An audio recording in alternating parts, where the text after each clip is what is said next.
Thank you all for joining us this afternoon. My name is Ken Denman. I'm your moderator for this session, and I'm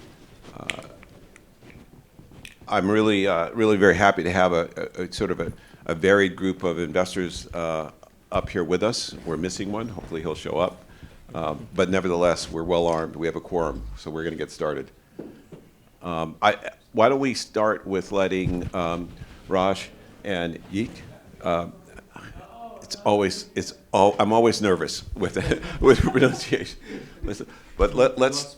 You are spot on. Yeah. Thank you. Okay. Well, why don't I let you start, please, introducing yourself to the group. Yep. Hi guys, welcome. I'm Yiğit, co-founder and GP of Vela Partners. We are a Quant VC fund. If you guys are familiar with like Quant hedge funds that actually model out like the public markets, that's what we do for the private markets. So we built a bunch of quant math, AI models to be able to predict the success of startups or founders in their earliest stage, basically. Because of that, we rely a lot on the models, but the main focus for us is inception to Series A, but mainly like in the earliest stages as possible. Developer tools, infrastructure tools, B2B, frontier tech are the areas that we focus on. Thank you. Raj. Great. Raj Kapoor coming up from Silicon Valley as well. Been a repeat entrepreneur, started a company called Snapfish. Didn't work, had to sell it for pennies on the dollar, bought it back, sold it again to HP for like $300 million, and then did another company called FitMob, which merged into ClassPass, which is now ClassPass MindBody. And then I was a VC for 7 years at Mayfield, and that's where I got involved and interested in climate, led the first deal into Lyft and a few other companies, and went to Lyft and was the chief strategy officer for 4 years, trying to make us into an electric self-driving shared fleet. My background was actually in robotics from Carnegie Mellon, so it's like now it's back in favor. I don't know where it was for 25 years.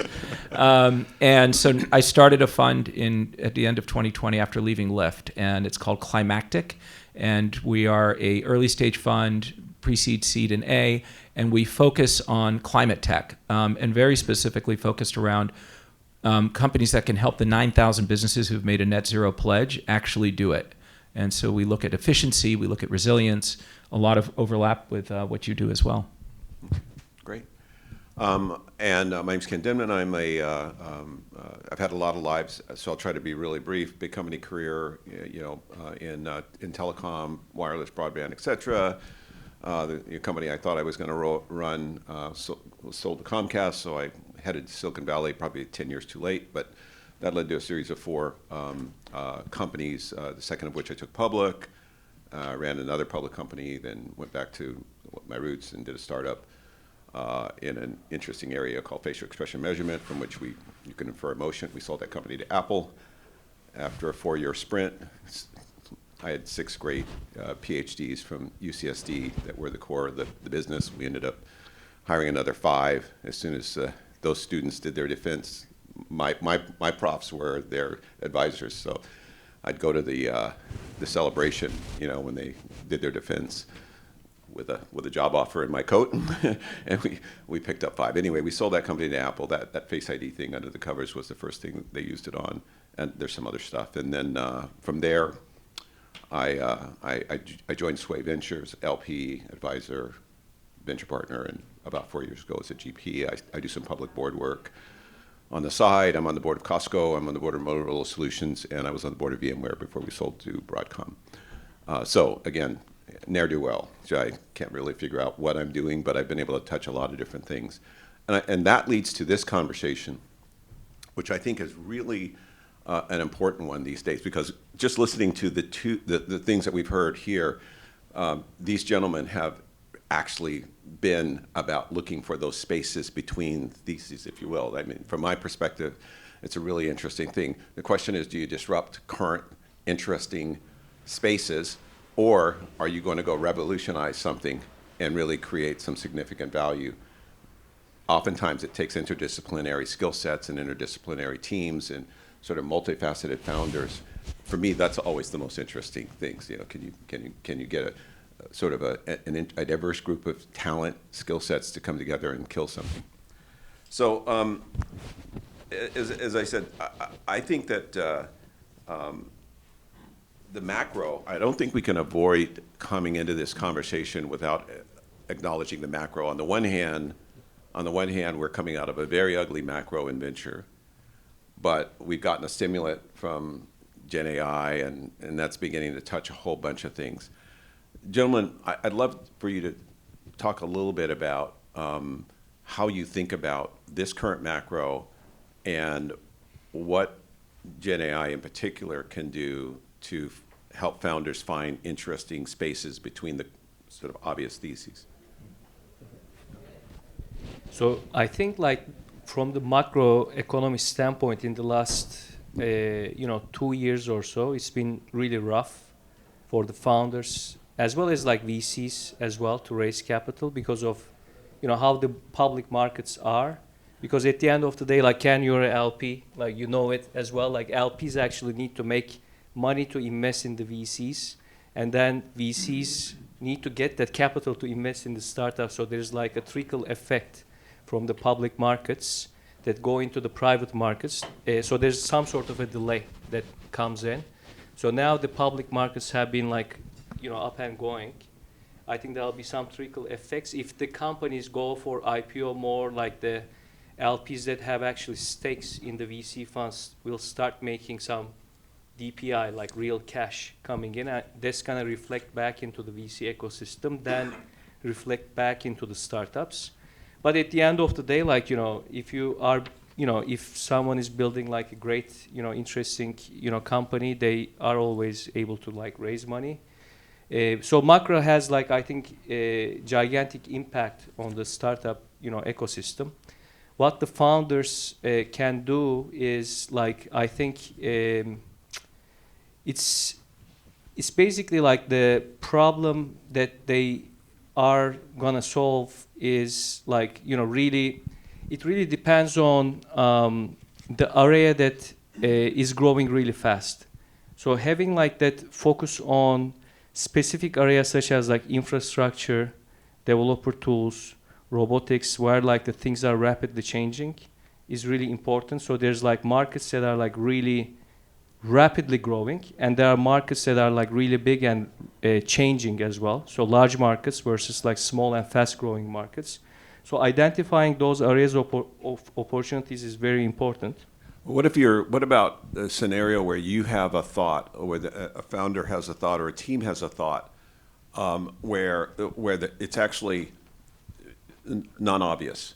Mm-hmm. They're bringing technology to bear. They have a story to tell down a lane where the size of the market is, it's not provable yet. But once you get there and once you deliver, you have to actually. So, how do you think about telling those stories to investors? Mm-hmm. Yeah, Raj, you want to? Yeah. Before going ahead, raise hands who's founders in the room, and raise your hand if you're an investor. Okay, great. So this is mostly about founders, so focus the conversation around that. Going back to what you were saying, and let me make sure I repeat the question, is around the non-obvious areas that are not there. Because like if you're a Gen AI company, it's clear there's a market there, although it may be overcrowded. So I think when we're looking, so I do climate tech, and it seems like it's getting less obvious with the political environment that's there that we should be doing this. But the reality is you have to create and craft your own story if the story's not out there. Like AI, the story's out there. So I'll tell you an example of the story that we have crafted, which is that digitization of the world is what made venture in the last 25, 30 years. Most LPs and GPs have made money off of digitization, which includes the internet. And Mark Andreessen said famously, software is going to eat every single industry, and he's right, and it's happened. Digitization is now maybe a 10% growth business. It's not disruptive. Venture makes money on disruption. So if you're going to get venture capital, it has to be something that you can show is disruptive, not incremental. If you're going to something non-obvious, you have to show a significant, massive altering of what's there in doing it. So like I just was the founder upstairs. He started a Blue Nalu, which you may be familiar with. It's in San Diego. It is creating cell-based toro sushi, so cell-based tuna. And and it is not obvious that an entrepreneur should jump into selling fish, right? But what he showed is the macros that are out there, which is that there's mercury poisoning, there's parasites, there's the seafood supply chain's off, and people are willing to pay $70 a pound, so that the price point works. It's not a commodity. And he put all those things together, and then there was an interesting technology. So without that storytelling, that it's like so disruptive to do cell-based, and it gets to animal rights user. Like there's so many different things he's impacting. That was really powerful. So the short of it is, don't be incremental. It's really difficult. And another point that we always look at when we look at companies is the buyer of the product. We usually mostly do it B2B stuff. Is vitamin or painkiller. Realize that the buyer is getting 600 pitches of how they can make their business better from software or whatever, and it's not going to stand out. They don't have time to do 600 things. They're going to do the first thing on their list. So how do you prove that you're a painkiller versus a vitamin to your customer? And that's what I think is so important, especially when it's non-obvious. Yeah, I think it's great. I actually heard the medicine versus vitamin like 3 times in the last 2 days. So yeah, that's. But I do think that there were several important points there, and I hope you guys wrote down those first 2 that Raj just made. And I'm thoughtful about, okay, if it's a non-obvious space, it's not incremental, then you really have to, as you founders go to look for somebody to pitch. I think it's really important to decide who to pitch, because I get a lot of inbound, as all investors do, and I'm amazed at how little homework is done before they come to me and say, hey, do you want to invest in my idea? And it's something completely unrelated to anything we've ever done. Nothing in our portfolio says that. We have no sort of nexus to the thought. And so you want to give us a view. What do you expect from an investor coming to you in terms of their preparation? Yeah, I think that's a great question. And also to Raj's point, we look into stuff that if it works big, if it works, it's big. It's kind of teleporting is something that I really want to do. But I know that it's not feasible at this time. But if it was feasible, and if it works, everyone wants to teleport. If someone makes it work, it's incredible. So those are the things that VCs mainly look for, super disruptive stuff, and other businesses that are incremental. Exactly, Raj, you said it's kind of difficult for VCs to rationalize because of the business model that the VCs have been built on, because most of the portfolio will likely fail or return small multiples of the companies that they invest, but only a few lift that you invested, right? It just brings the gigantic returns for the fund.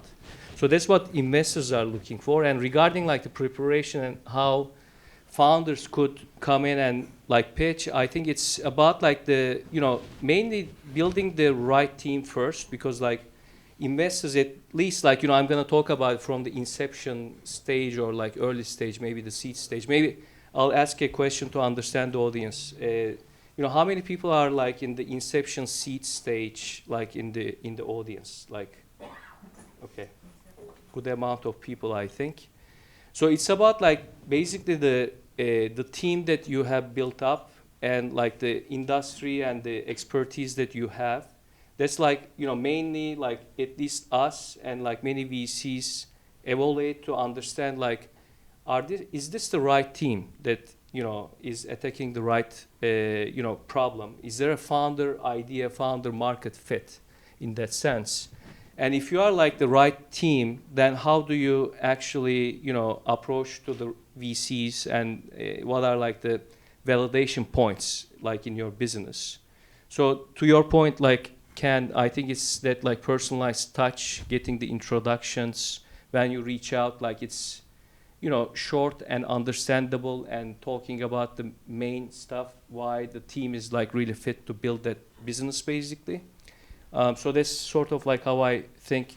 How do you think about that, Raj? Yeah, I think that's absolutely right. And when I would take a couple tips there that I've learned over the years. One is When you present your team slide, you're usually going to put your university and you're going to put the companies you work. That doesn't really tell me a lot.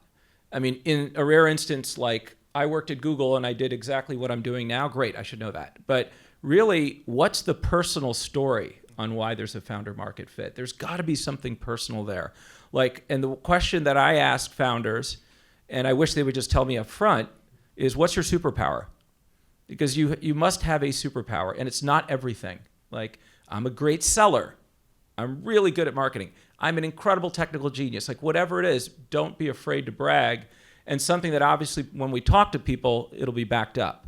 So it can't be bullshit in doing it. The second thing that I would say is around your point around in non-obvious areas that, for example, that I'm not familiar with. I'm experiencing this all the time. So climate tech is actually 60 subsectors. Like, I don't know anything about tuna and seafood, and all of a sudden I got to learn about it. And this is a fundamental problem because I can get excited in the meeting like I was upstairs with this guy, and I'm going to go back home, and I know nothing about tuna, and I know nothing about seafood.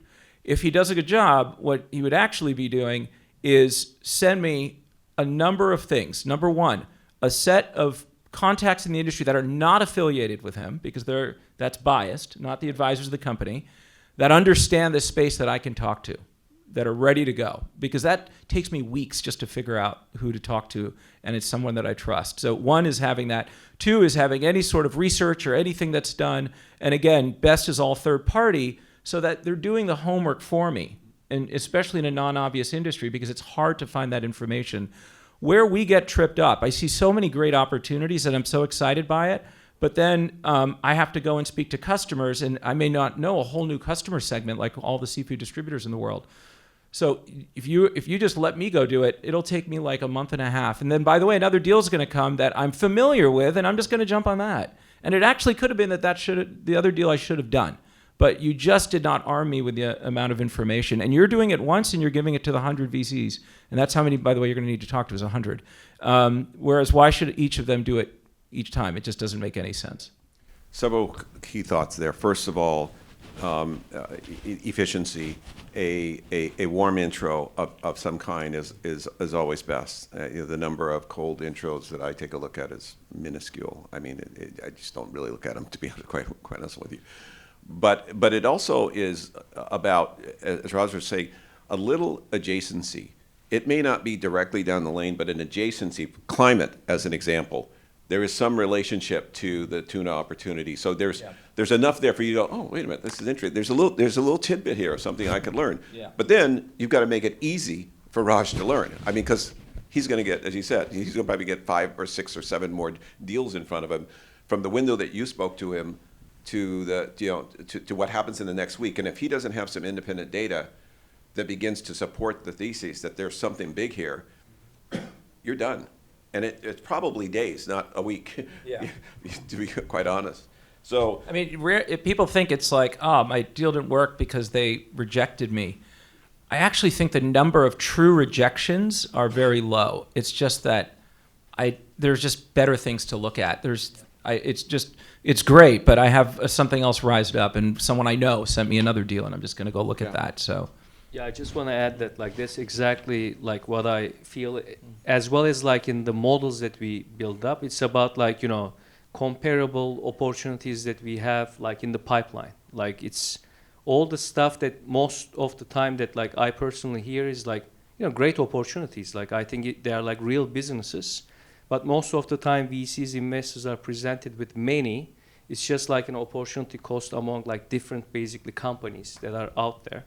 So that's kind of like the mindset of like, how the VCs are thinking about it. One other thing that came up is, so I'm in climate, and I'm amazed that now climate is a polarized view in this world. Up the street, they're suffering a lot, and we forget the cause of that. But in any case, what I'm now what I'm actually coaching entrepreneurs on is that it's a polarized world even in the venture capital community. And if you're just going to come in and have green,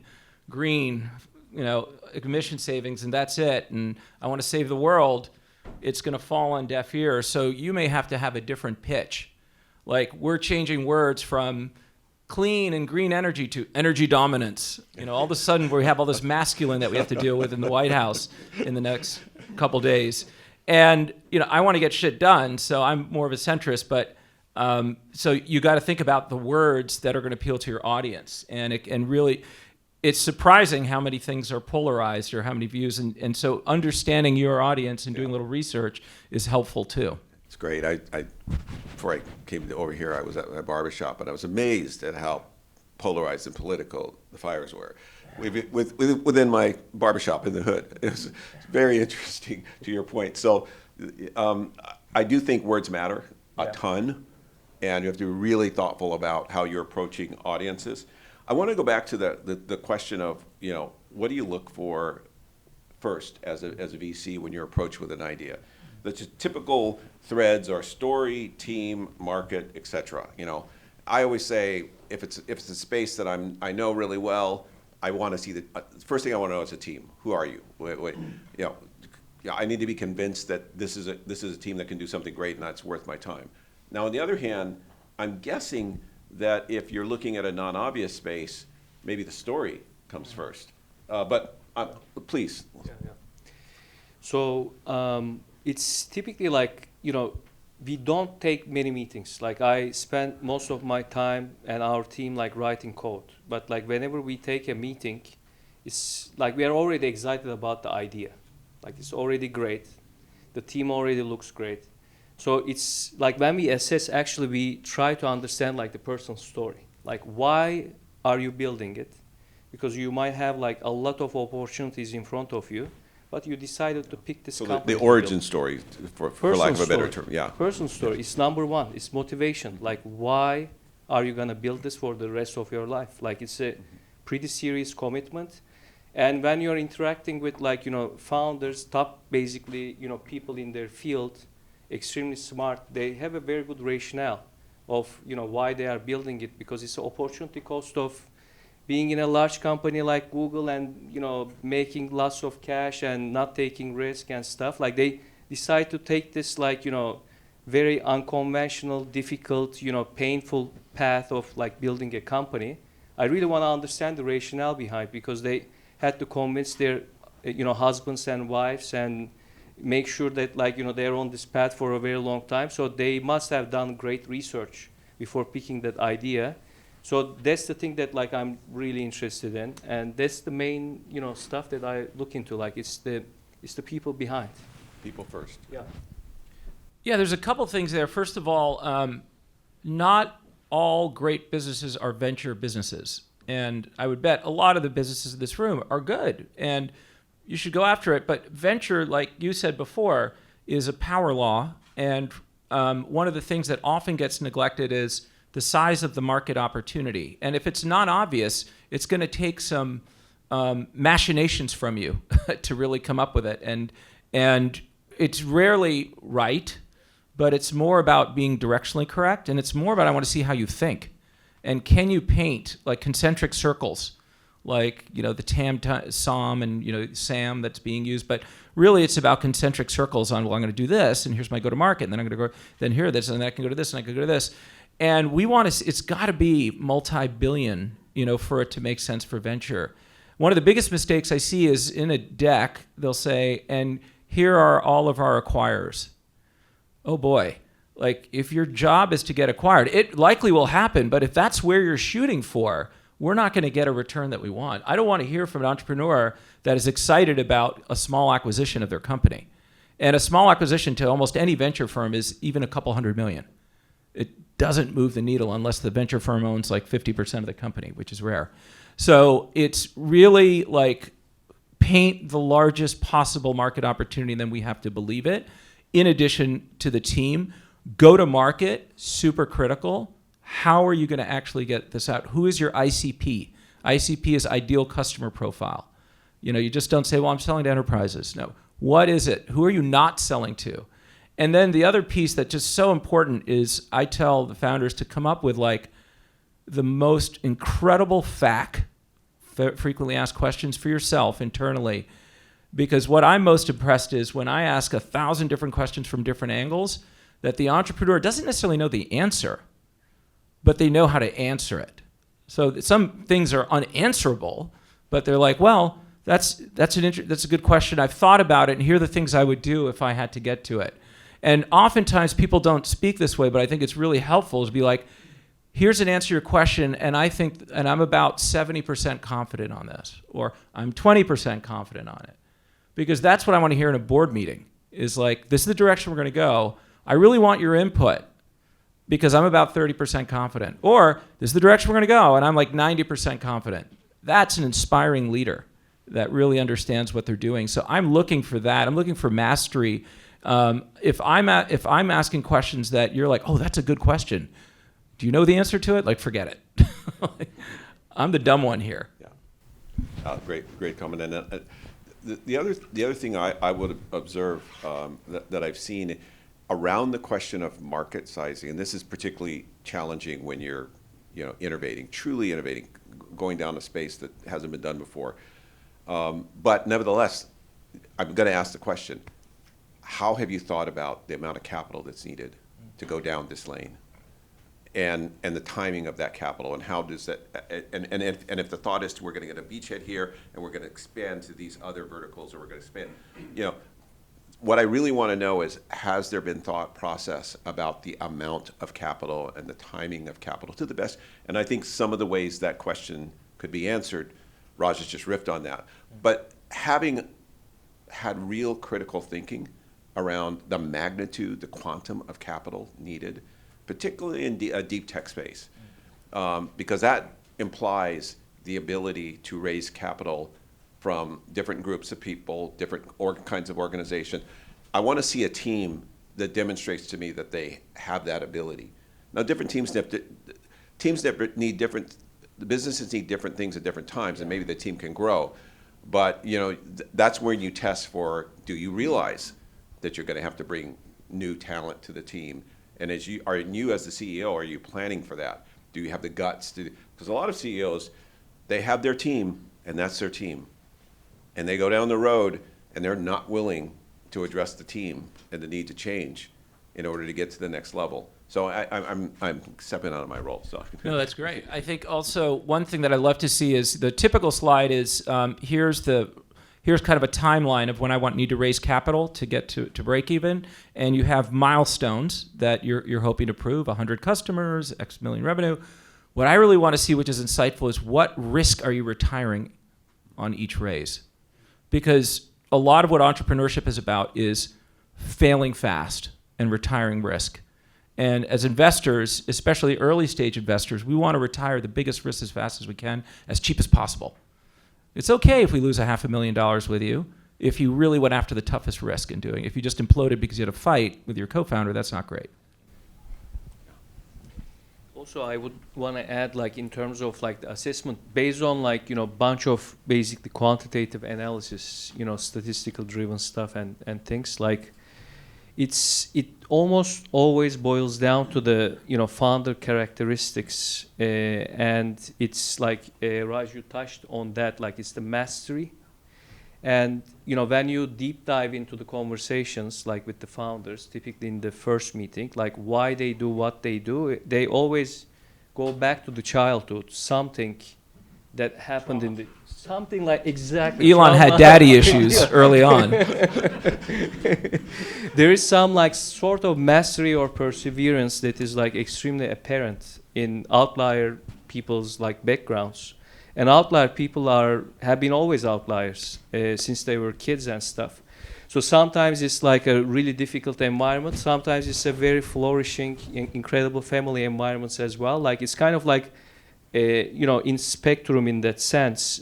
But I always have observed. I don't know whether you guys deep dived into that, but it's almost always observable that outlier people had some sort of mastery and perseverance in their track record, even if they are 20, 19, 22, 30, 50, 60, they have something in their background that they did it before. They have some sort of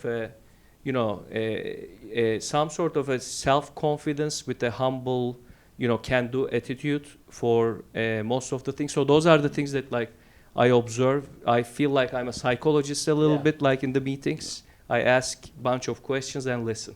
That is actually a really good point. One of the questions I ask around is, what are the patterns that you have since you've been born and now that you have that are going to hold you back from being the best leader you can? Everyone has them. So the answer, if I don't have any, is total bullshit. Yeah. And then the question is, what are you doing about that? And we insist on coaches for every one of our startups that are there to go into that. It's a great thought. And the way I asked the similar, you phrased it differently, but it's the same question for me, which is, what do you cling to in a storm? When the shit hits the fan and it's real, things are really in a precarious position, and you've got to make really hard choices, and you got to come back to your board, or you're just traumatized. What part of yourself do you cling to? And I want to just kind of understand: is it tenacity?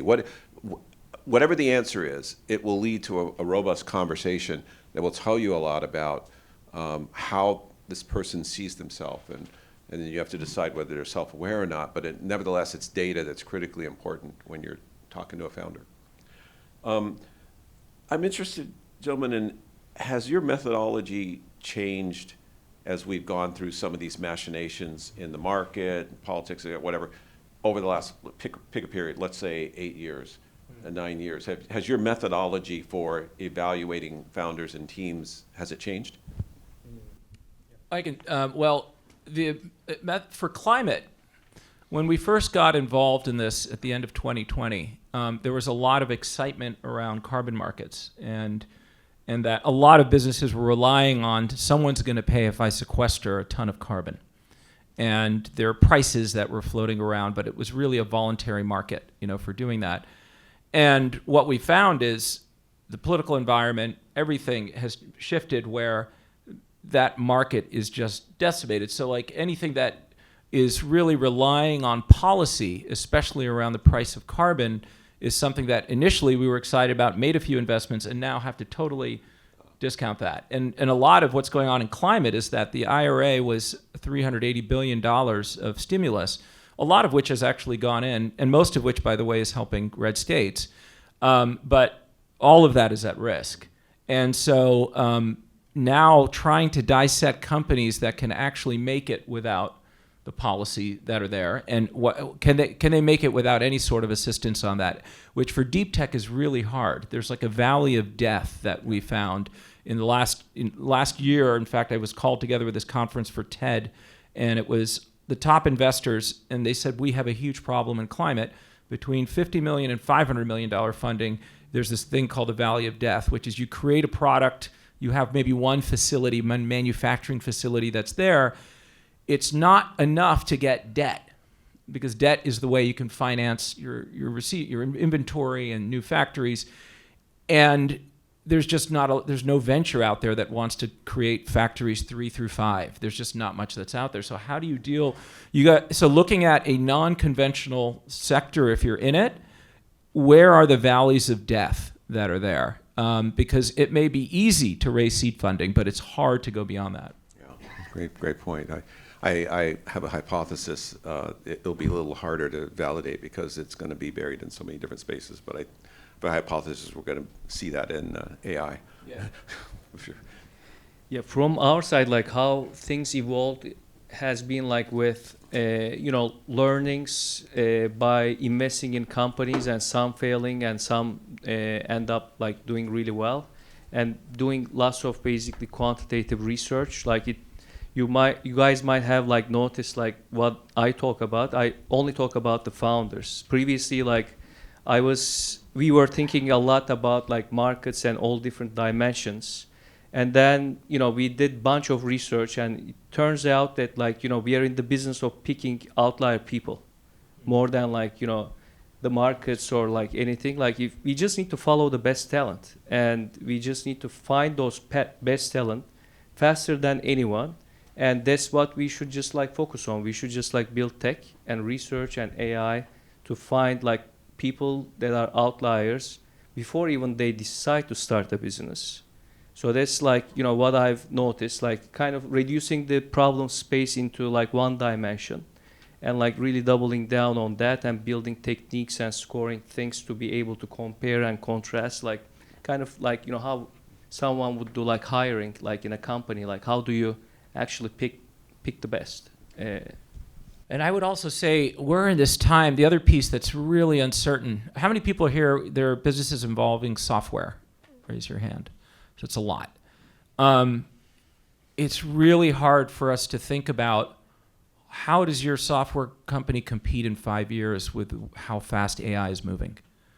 Like, for example, I've met companies where they're saying, wow, we can aggregate all this building data that's available and weather data and do really good predictions of risk for insurance. Okay, that's all public data.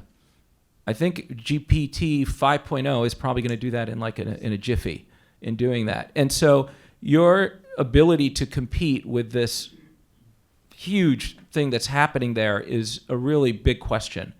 I think for the next few years, what gives me solace is that there is no solution that I see anywhere that you can deploy in a company that is AI and that no one has to worry about it and they're just going to trust it.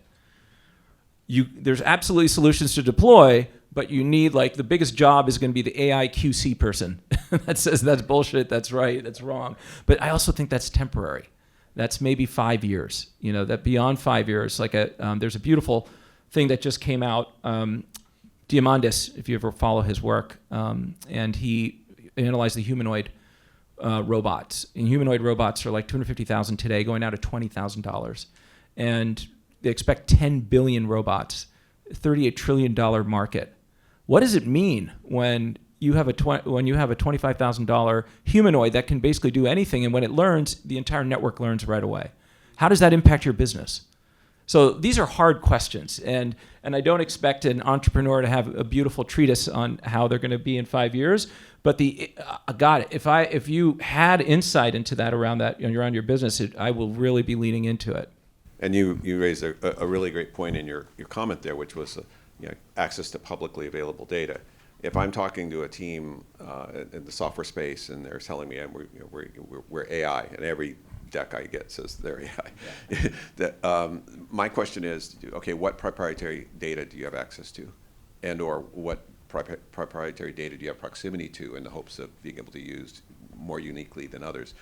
And it's really, really rare to run into those. And when I run into those, I'm very interested if the opportunity is of quantum.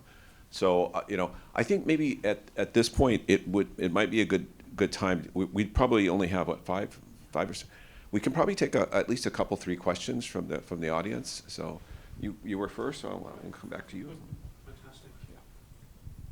Hi, my name is Riza Rasool, chair of Quant. It's a non-profit AI lab, open source. It's the question to you. What does that play in making the ecosystem of AI more robust?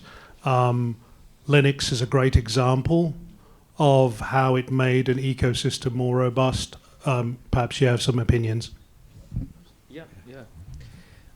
I think what you are doing is great, basically. Like, that's what I'm thinking, like, from the robustness standpoint for the ecosystem is, like, it's extremely important to, of course, like, have these, like, closed source, like, large companies building great models and stuff. Like, I think it's great for competition among both of them, but we also have a serious need for, like, more open source, and it's coming a lot. Like, there's a lot of, like, models out there that large companies are also pushing open source, but there needs to be, like, community-driven open source as well. That is not, like, by being pushed by, like, Meta or whatever, right? Like, they have some strategic reasons why they do the open source.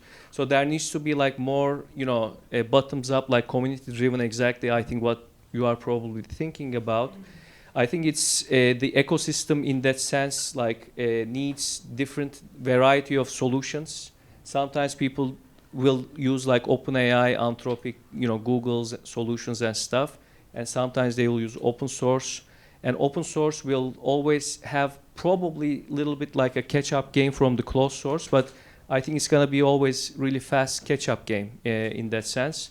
So I think from the ecosystem standpoint, I feel very excited about, like, there's a lot of momentum in open source ecosystem in AI. We are observing it very closely. We have a bunch of algorithms and market prediction algorithms. It's pretty nuts, like what's going on there. Especially AI agent frameworks and infrastructure, how to host them, how to automate them. Like it's pretty cool what's going on out there. And therefore, back to Raj's point, which is beware in the software space, because I mean, even the big boys and girls, Oracle, Databricks, they're all buying open source companies. And so I'm looking at that, and I'm staring at that as a software investor, and I'm going, ooh, it's going to really be difficult to put capital to work down lanes that have great opportunity. And of course, the hyperscalers, the big boys and girls, they're throwing billions of dollars, as you say. It's enlightened self-interest on open source for them, because at the end of the day, scale matters. And so it's going to be. I'm very nervous as a software investor, extremely nervous right now. Yeah, I would just add that that's the challenge of AI open source versus looking at Linux or MySQL or whatever, is that you can do that in really small quantities and deploy it, whereas to get the training and inference behind it, it's going to be hard. Great, I have the code, but I don't have a massive data center. What do I do? So advantages, like I think about, okay, where does this go, and where might advantage? As an old telecom guy, I start looking at the edges. I start looking at the billions of devices on the edge, and whether you can have models that can be exploited for inference, both for data collection, but also mainly for inference at the edge. That's a very interesting space. So to the extent that I see teams or run into teams that either have that concept, have that idea, have the talent to go down that lane, that's interesting. So I think those are the kinds of things it may be a poor example, but it's the way to think about where the world is going and what's not happening today, and what might. As one of my mentors, this guy named Seth Nyman, he was early at Crosspoint Venture Partners. He incubated Brocade out of their office. So in the late 90s and early aughts, he was a Midas 5 guy for many years. And I remember Seth, when he was recruiting me to come to be an entrepreneur in residence at Crosspoint, saying, venture is really about, chasing the inevitable, really, trying to look around corners and chase the inevitable. And that captured my attention completely, which was like, as an old sci-fi guy, really trying to think about what could be and then go from there. And with that, one more question, and I think. Yeah, you've been talking a lot about the criteria to select or identify the startup. But before that, what are really what is really catching your attention, so that you're going to look at a deck and you start really looking at, just opening the deck and starting the investigation, while besides sending you a bunch of sushi tuna for you, Raj. So I think what you're asking, just to repeat it there, is what is that first thing that really gets the attention? Because you rarely are going to go through decks, to your point, especially if you don't. You probably receive dozens or hundreds. Yeah, and let's assume that it's not coming in, because it's going to certainly catch my attention if it's someone I trust, who says, and not just, oh, I know this person, or they're my cousin. Like, that doesn't really make a difference. But it's more like, I've worked with this person. I've been in battle with this person. I invested in this person. That's like really going to catch my attention to do it. Without those, and let's just say you're coming in cold in doing it, it's really right up front with how what I'm doing is super powerful, and it's a massive market, and look at the traction I have on so little. Like, those words, would make a difference just in being succinct about it, most likely to open it up and look at it. Okay, so that's really in the introduction when sending a slide deck. Or like 3 sentences, like 4 sentences. So many people don't understand that simplicity is better. And if I'm getting an email that's 5 paragraphs, I may just not look at the whole thing. And if I have 3 sentences, I'm going to read it. Yeah, I would just add, I think, Raj, you touched all the points. It's the simplicity. I just want to reiterate. Receiving so many emails, probably with the inbound and stuff, besides the referrals and other things. And if you, of course, the algorithms track the companies that have traction and people that have certain track record and stuff. But like if it is like a cold outbound, it's just like, you know, very simple few sentences. When it's like very long, receiving so many emails, like, you know, it's very difficult to read, like for a human, for to assess that. So I think like it's just like, hey, you know, this is what we did before. Here's like, you know, the customers that are, you know, engaging with us with their, you know, if it is possible, like with the names, you know, the traction, some sort of like social proof in that sense. So keeping it short, like I don't open the decks 99% of the time, I would say. It's I just know, like in a 30 seconds, when I see the email, like I know whether I'm interested or not based on the idea as well. Like it's kind of, there's a pattern matching algorithm here built up, like after seeing many different pitches and stuff, right? Yeah, exactly. So and Raj, thank you for being here. We did not, by the way, we just met each other today. we didn't do any pre-prep, and you know, I thought it was a great session, great input, and when you're working with smart people, that's what happens. And you know, these guys are really sharp. So thank you for your time.